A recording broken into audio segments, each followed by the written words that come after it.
செய்திருக்கிறார் என்று சொல்லி ஆண்டவர் என்ன செய்கிறார்? ஒரு சாட்சியுள்ள வார்த்தையை அவர்களுக்கு முன்பதாய் தெரிவிக்கிறார். இது அது மட்டும் கிடையாது. அதுக்கடுத்து என்ன சொல்றாங்க? இந்த சுவிசேஷம் உலகத்தில் எங்கெங்கு பிரசங்கிக்கப்படுமோ அங்கங்கு இந்த ஸ்திரீயை நினைவு கூறப்படும் என்று சொல்லி சொல்லுறாங்க. நான் இந்த ரொம்ப இதெல்லாம் தெரிஞ்ச போதுல இது நம்ம என்ன திறமை புதுசா நம்மளால சொல்ல முடியும் அப்படின்னு யோசித்து பார்க்கிறப்ப இது அன்பினுடைய அடையாளம் அப்படின்னு சொல்லிட்டு நம்ம பார்க்கிறோம். அடுத்து நற்கிரியை ஆண்டவர் எதிர்பார்க்கிறோம். நம்ம பல நேரத்தில் நற்கிரியை செய்வதற்கு எதிர்பார்க்கிறோம். மிக முக்கியமான வார்த்தை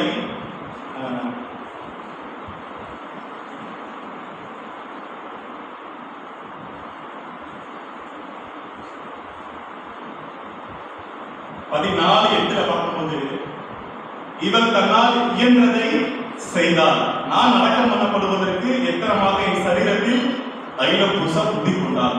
இந்த வார்த்தை நான் உங்களிடத்தில் நான் அழுத்த விரும்புகிறேன். இவள் தன்னால் இயன்றதை செய்தாள். கொஞ்சம் யோசித்து பார்ப்போம். ஒரு வருட சம்பளத்திற்கான தொகையை மொத்தமா ஆண்டவருடைய சிரசிகளை ஊத்திட்டு போயிட்டா, அதுக்கடுத்து அவருடைய வாழ்க்கை முறை எப்படி இருக்குமோ, அதுக்கடுத்து அவங்க என்ன செய்ய போறாங்க அப்படின்றதெல்லாம் கண்டிப்பா நம்ம என்ன செஞ்சிருப்போம். நம்ம சாதாரணமா காணிக்க போறப்ப என்ன செய்யணும், யோசித்து பார்த்தா நம்ம காணிக்கிறோம். ஆனா இந்த பெண்மணியை சற்று நாம் யோசித்து பார்க்க அழைக்கப்படுகிறோம். ஒரு வருடத்திற்கான காரியங்கள் எல்லாத்தையும் ஆண்டவருடைய சமூகத்தில் ஊத்திட்டாங்க. அடுத்து நம்ம என்ன செய்ய போகிறோம் என்று சொல்லி அவர் யோசித்திருக்க கூடுமா கூடாது? யோசிப்பாங்க, யோசிக்க மாட்டாங்க, யோசிக்கிறாங்க. ஏன்னா சூழ்நிலைகளை காட்டிலும் நான் பார்க்க போறது, நான் இந்த செயலை செய்ய போகிறது மிகப்பெரியவர், சூழ்நிலையை காட்டிலும் என்னை வழிநடத்தக்கூடியவர் என்று சொல்லி அவர் உணர்ந்த காரணத்தினாலே அதை செய்தார். நம்ம வாழ்க்கையிலும் அதே மாதிரி சூழ்நிலைகளை காட்டிலும் வர்ற பிரச்சனைகளை காட்டிலும் ஆண்டவர் நம்மோட இருக்கிறாரு. அவர் மிகப்பெரியவர், அவர் வல்லவர், சூழ்நிலைகளை மாற்றக்கூடியவர் என்று சொல்லி நம்ம யோசித்து பார்க்கிறோமா என்றதை சிந்தித்து பார்க்க அழைக்கப்படுகிறோம். அடுத்ததாய் கூட இரண்டாவது ஒரு அமரை உங்கள் முன்பதாக நான் காட்ட விரும்புகிறேன். இந்த 2 நாள் ஆரம்பத்துல இருந்து ஸ்டார்டிங் பிரேயர்ல இருந்து எனக்குள்ளாக உண்டப்பட்ட ஒரு விஷயம். எவ்வளவுதான் நம்ம நம்மளுடைய வாழ்க்கைக்கு ஏற்றவாறு நம்மை நம்முடைய ஆத்மாவை உயிர்ப்பிப்பதற்கு தேவையான வசனங்கள் காரியங்கள் எல்லாத்தையுமே நம்ம கேட்கிறோம். ஆனா மாணவர்களை நினைவு கொடுத்து நம்ம யோசிச்சு பார்த்தோம் அப்படின்னா, இன்னைக்கு ஒரு கணக்கு நம்ம எடுத்து பார்த்தோம் அப்படின்னா, கிறிஸ்தவர்களுக்கு எத்தனை மாணவர்கள் கேட்டா மிக குறைவான மாணவர்கள். மற்ற மாணவர்கள் எல்லாமே நான் கிறிஸ்டியன் ஸ்டூடெண்ட்ஸ். அப்ப ஆண்டவர் இவ்வளவு மாணவர்களை நம்முடைய கரங்கள் கொடுத்திருக்கிறாரே, நம்மளுடைய பணி என்ன செஞ்சோம், நம்மளுடைய வேலை நம்ம நல்லா செய்யணும். இருந்தாலும் ஆண்டவர் என்ன நோக்கத்திற்காக இந்த பணியை நம்முடைய கரங்களில் கொடுத்திருக்கிறார். ஆண்டவரை அறிவிப்பது, சுவிசேஷத்தை அறிவிப்பது, இயேசு கிறிஸ்துதான் தெய்வம் என்பதை நாம் அவர்களுக்கு உணர்த்த பல நேரங்களிலே நாம் தவறினோம். அதை எனக்குள்ள நான் உணர்ந்தேன். உணரும் பொழுது அதுல இருந்து தான் அதுக்கு முன்னாடி எனக்கு போட்ட எஜுகேஷன் ஸ்பீரியட்ல ஃபுல்லா நான் கண்டிப்பா நம்ம ஆண்டவரை ஏதாவது ஒரு வழியில் மாணவர்களுக்கு நம்ம சொல்ல வேண்டும் என்று சொல்லி பல்வேறு காரியங்களை அவங்க நான் ஷேர் பண்ண ஆரம்பிச்சேன். எனக்குள்ளாக ஏற்பட்ட ஒரு தாக்கம், இந்த 2 நாட்கள்ல மாணவர்களுக்கு நாம் ஆண்டவரை எப்படி நம்ம காண்பிக்கிறோம், வார்த்தைகளால காண்பிக்கிறோமா, அல்லது நற்கிரியைகளால காண்பிக்கிறோமா, அல்லது நம்மளால் இயன்ற மட்டும் நாம் செய்து உதவிகள் செய்து மாணவர்கள் மத்தியிலே ஆண்டவரை நாம் காண்பிக்கிறோமா என்று சொல்லி யோசித்து பார்க்க வேண்டும். இங்கே பவுலுடைய வாழ்க்கை நமக்கு எல்லாத்துக்கும் நல்லா தெரியும். சுவிசேஷத்திற்காக பல அடிகளை பட்டார், விழாக்களை ஏற்றுக்கொண்டார், பல நேரங்களில் பிரயாணப்பட்டு போகின்றது கப்பல் சேதம் ஏற்பட்டது, விரியன் பாம்பு அவரை தீண்டியது, பலர் என்ன செஞ்சாங்க, அவர் மிக மோசமாக அவரை சித்தரித்தார்கள்.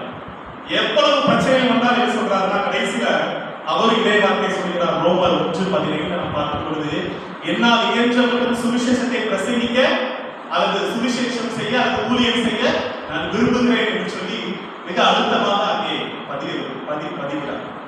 அடுத்து இதுக்கு மிக முக்கியமான காரணம் நாம் பார்க்கும்போது, சுவிசேஷம் பகிர்வதிலே நம்மளுடைய ஆர்வம் அல்லது நம்மளுடைய ஆசை எந்த அளவுல இருக்கு அப்படின்றத இன்னைக்கு கண்டிப்பா நம்ம யோசித்து பார்க்க வேண்டும். ஏன்னா இன்னைக்கு பல மாணவர்கள் இயேசுவை அறியாதவர்கள். எந்த விதத்தில் இன்னைக்கு மாணவர்களை நம்ம ஆண்டவர் வழியில கொண்டு வரோம். கல்வி மிக முக்கியமான ஒன்று. கண்டிப்பாக நம்ம அவங்க கிட்ட நம்ம என்ன கல்வியை கற்றுக்கொள்ள வேண்டும். ஆனா அதற்கும் மேலானது அவருடைய ஜீவனை ஆண்டவருடைய சமூகத்திற்கு நேராக அல்லது ஆண்டவருக்கு நேராக நாம் நடத்திக்கிறோம். ஆண்டவர் கண்டிப்பா நம்ம கிட்ட கணக்கிடுவார். நாம் கண்டிப்பாக கற்போக்கு இருக்க வேண்டும் ஆண்டவர். அதை நாம் நினைவு கூற அழைக்கப்படுகிறோம். இங்கே சுவிசேஷம் அறிவிப்பதனால் மட்டுமே நாம் ஆண்டவருக்கு அல்லது ஆண்டவருடைய வழியில் நாம் மாணவர்கள் நடத்த முடியும் என்று சொன்னால் முடியும். அதற்கு மாறாக நாம் நற்கிரியைகளை செய்வதன் மூலமாக 1 தீமோத்தேயு 6:8 வசனத்தை நாம் பார்க்கும்போது வாசிக்க நேரம் இல்லாததுனால நற்கிரியை செய்வதற்கு நாம் என்ன செய்கிறோமா அழைக்கப்பட்டிருக்கிறோம். 1 தீமோத்தேயு 6:18 நீங்க கண்டிப்பா வீட்டில் வாசிப்பாங்க. நற்கிரியை செய்வதன் மூலமாக நாம் ஊழியம் செய்கிறோம் என்று சொல்லி பவுல் அங்கே அழகாக சொல்கிறார். நீங்க ஃபேஸ்புக் வாட்ஸ்அப்ல நீங்க பார்த்துருக்கீங்க, வீடியோ பார்த்துருக்கீங்க. பல அதாவது நம்முடைய திருச்சபைகளை சாராத சுயாதீன திருச்சபைகள் என்ன செய்யும் அப்படின்னா தெருக்களிலே நின்று பெண்கள், ஆண்கள், பெரியவர்கள், சிறுவர்கள் எல்லாருமே நின்று என்ன செய்யறாங்கன்னா வெட்கப்படாம ஒரு பெரியவர் என்ன செய்யறாரு, டான்ஸ் ஆடுறாரு. சின்ன பிள்ளைங்க பாட்டு பாடு, பெரியவங்க, பெண்கள், எல்லா பிள்ளைங்க இருக்காங்க. கையில ட்ரம்ஸ் வச்சு அந்த ஜாபரா வச்சு என்ன செய்யறாங்க, பாடி கொண்டு ஆண்டவருடைய நாமத்தை தெருத்தெருவாக மகிமைப்படுத்துகிறார். இதை நான் ஏன் சொல்ல விரும்புறேன்னா அந்த அளவுக்கு நம்ம என்ன செய்ய வேண்டியதில்லை. ஆண்டவருடைய வார்த்தையை அல்லது நற்கிரியை செய்வதன் மூலமாக அல்லது அவர்களை ஒழுங்குபடுத்துவதன் மூலமாக அல்லது உதவி செய்வதன் மூலம் நம்மளால் இயன்ற அளவுக்கு உதவி செய்வதன் மூலமாக ஆண்டவரை நாம் என்ன செய்ய பிறருக்கு காண்பிக்க முடியும். சரி, ஆண்டவர் எந்த வகையில நமக்கு இன்ற மட்டும் உதவி செய்தாரா அப்படின்றத அடுத்ததாக நான் உங்களுக்கு காட்ட விரும்புகிறேன். இயேசு கிறிஸ்துவை பற்றி நம்ம எல்லாருக்கும் தெரியும். நான் அதிகமாக பேச விரும்பவில்லை. அவர் தன்னால் இயன்ற மட்டும் சிலுவையை செய்தாரா அல்லது தன்னால் முடியும் மட்டும் சிலுவையை செய்தார்? இயன்ற மட்டும் செய்தாரா அல்லது தன்னால் முடியும் மட்டும் சிலுவை பாடுகளை செய்தாரா? முடியும் மட்டும் என்ன செஞ்சாரு? சிலுவை பாடுகளை செய்தார். அதுக்கான காரணம் என்ன நம்ம பார்க்கிறப்ப அவர் நம் மீது வைத்த அன்பு. பாவத்தினை மீட்டு ரட்சிப்பு பலியை நமக்கு காட்டுவதற்கு அவர் நம் மீது வைத்த அந்த அன்பின் அடையாளம் தான் சிலுவையில கடைசி சொட்டு மூச்சு, நான் கடைசி மூச்சு இருக்கிற வரைக்கும் அது கூட மாட்டேன் பல நேரங்கள் நம்ம பேசிப்போம். ஆனா இங்க அப்படியே மாறா கடைசி சொட்டு ரத்தமும் கடைசி சொட்டு தண்ணீரும் வெளியே போகும் வரை என்ன செய்தார்? அவருடைய அன்பினை என்ன செய்தார்? சிலுவையிலே காட்டினார். தன்னால் இயன்ற மட்டுமல்ல, தன்னால் முடியும் மட்டும், தன்னுடைய ஜீவனை கொடுத்து மட்டும் ஆண்டவர் என்ன செய்தார்? நம் மீது அன்பு வைத்தார். இதை எல்லாத்தையும் நாம் என்ன செய்ய சற்று யோசித்து பார்த்தால் கிறிஸ்தவர்களாய் நாம் இன்றைக்கு பல நேரங்களிலே பேர் கிறிஸ்தவர்களாக நாம் வாழ்ந்து கொண்டிருக்கிறோம். எந்த விதத்திலே ஆண்டவருக்கு நம்மளால் இயன்ற மட்டும் உதவி செய்ய விரும்புகிறோம்? நம்மளால் முழுமையாக ஆண்டவருக்கு உதவி செய்ய மற்றவர்களுக்கு உதவி செய்கிறோமா அல்லது ஆண்டவருடைய காரியத்தை குறித்து நாம் பிறருக்கு கற்றுக் கொடுக்கிறோமா அல்லது அவர்களை வழிநடத்துகிறோமா என்று சொல்லி சற்று ஆராய்ந்து பார்த்து அழைக்கப்படுகிறோம். நமக்காக நிந்தையை சகித்தால் தன்னால் இயன்ற மட்டும் தன் ஜீவன் போக்கு மட்டும் ஆண்டவர் என்ன செய்தாரா?